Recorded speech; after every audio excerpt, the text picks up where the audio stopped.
From Bloomington, Indiana, it's GPSG Radio, the podcast for Indiana University's graduate and professional student government. I'm Rick Brewer, and I'm coming to you today with a shorter episode than what's previously been done on our program. But on today's show, we feature an interview with John Kearney, a PhD candidate from the Department of Earth and Atmospheric Sciences, where he talks about his experiences on archaeological digs at the Olduvai Gorge in Tanzania, Africa. And John's dissertation and research interest lies in how the climate affected human evolution. Now, as someone in the humanities, I really struggle to fully grasp the methodology and all of the nuance that goes with a topic such as this, but I'm still extremely fascinated with what he does and, quite frankly, with what so many other graduate students do on campus, because I meet people so often that have such fascinating topics.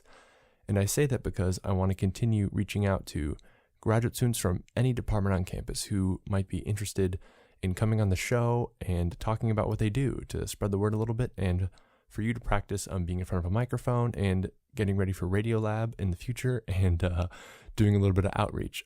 So please feel free to email me if you'd like to come on the show. My email is gpsgcdc@indiana.edu, and we'll schedule a time to meet and record. John's research, I think, is more relevant than ever in our current spectrum, if you know what I'm saying. Climate change is becoming very controversial, and so John's conversation is super relevant. So without any further delay, let's get to it. You're listening to Sorry. It will be mostly sunny and pleasant, high of 80.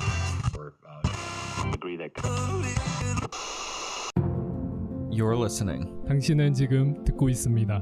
Вы слушаете. Estás escuchando. Unasikiliza to GPSG Radio. From the Indiana University. El equipo de gobierno de los estudiantes graduados. Graduate and Professional Student Government.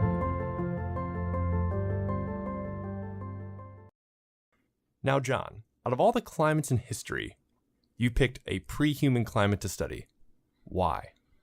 Well, really, I was most interested in just the time before humans, because you look at the world today and humans have just been so successful. And as a geologist, I like to look at how the Earth was at certain periods of time, and just the one that interests me the most is the one right before humans, to see what allowed humans to become so successful and colonize the globe and change the Earth so drastically in such a short amount of time. But where did this passion start for you?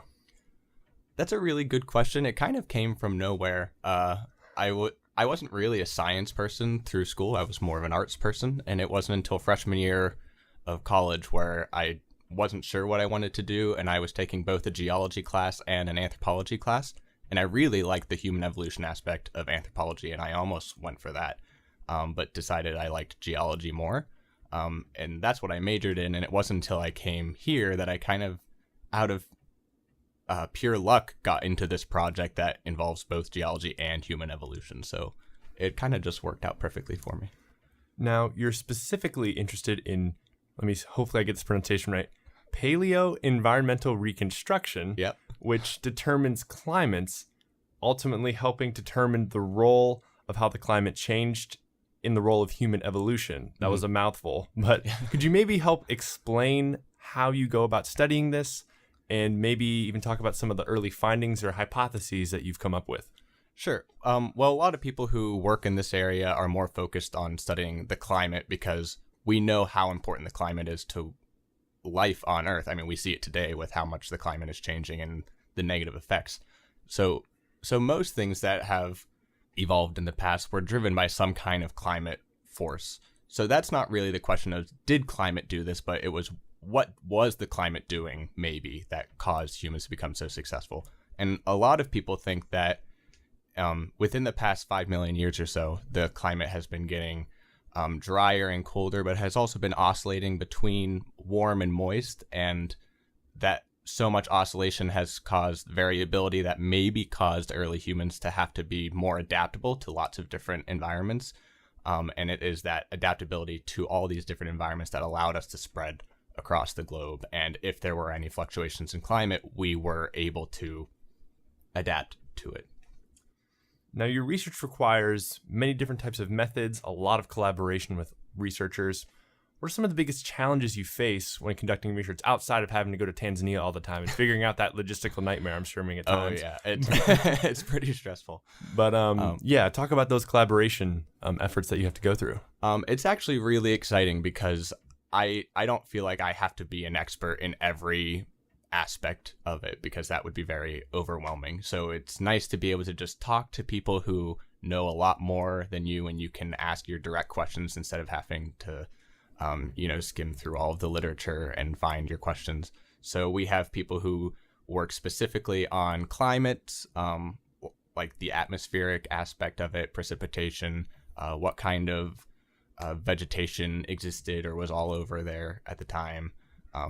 Specifically archaeologists who work on the hominin fossils, and then geologists who work on the ash layers and the volcanic activity. So there are a lot of different players involved in this kind of research, and I'm fortunate to be with them here. So you have been at archaeological digs you'd mentioned, right? Yes.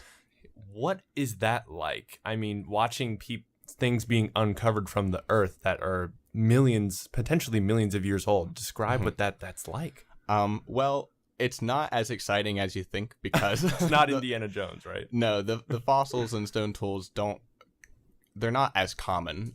So whenever you find one, it's super exciting. And I have never actually been there whenever anything was found. Mostly you find other animal fossils, and stone tools are usually they're not in the rocks. They're kind of just laying on top of the surface.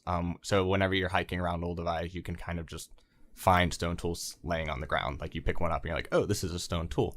But you don't know where it came from, so it doesn't really mean anything unless you can put it into a context of from what time was this made and who was using it and that kind of thing. So the archaeological digs haven't been too exciting for me. It was more of just watching people scrape dirt and skim through it and find nothing.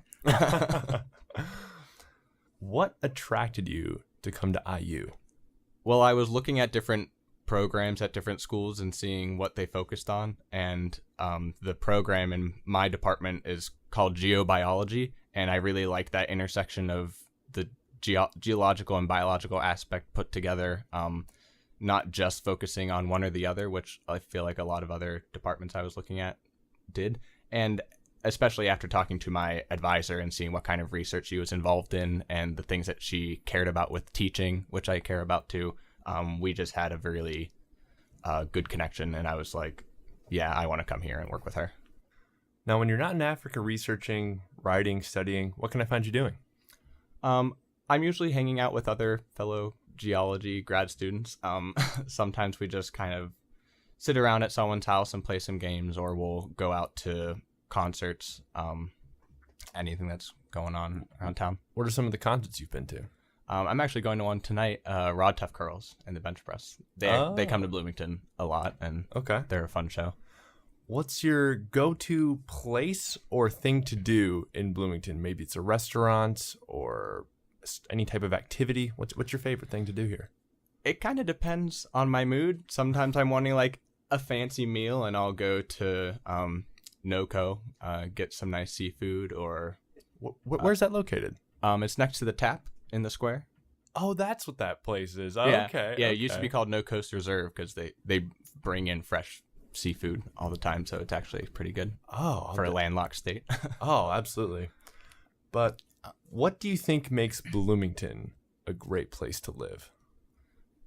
I think there's just always something going on. There's always some kind of arts festival or concert you can go to, and everyone just is happy to participate in those things. It always brings a fun crowd. And it's not exactly what I was expecting coming to the Midwest, actually, but I don't think Bloomington is very representative of the Midwest. Well, John, thank you so much for coming on the show. We greatly appreciate it, and we hope to see you at some GPSG events this year. Sure, yeah, that'd be fun. Our program is produced by me, Rick Brewer, with help from Shay Smock. A special thanks goes out to the Level Up Studios at the Monroe County Public Library, where this show is voiced and created. And don't forget to say hi to GPSG on Facebook and Twitter at the handle IUB GPSG. and of course our weekly newsletter, available on both our website and our new Canvas page. Email with any questions to iugpsg@indiana.edu. This is GPSG Radio. I'm Rick Brewer.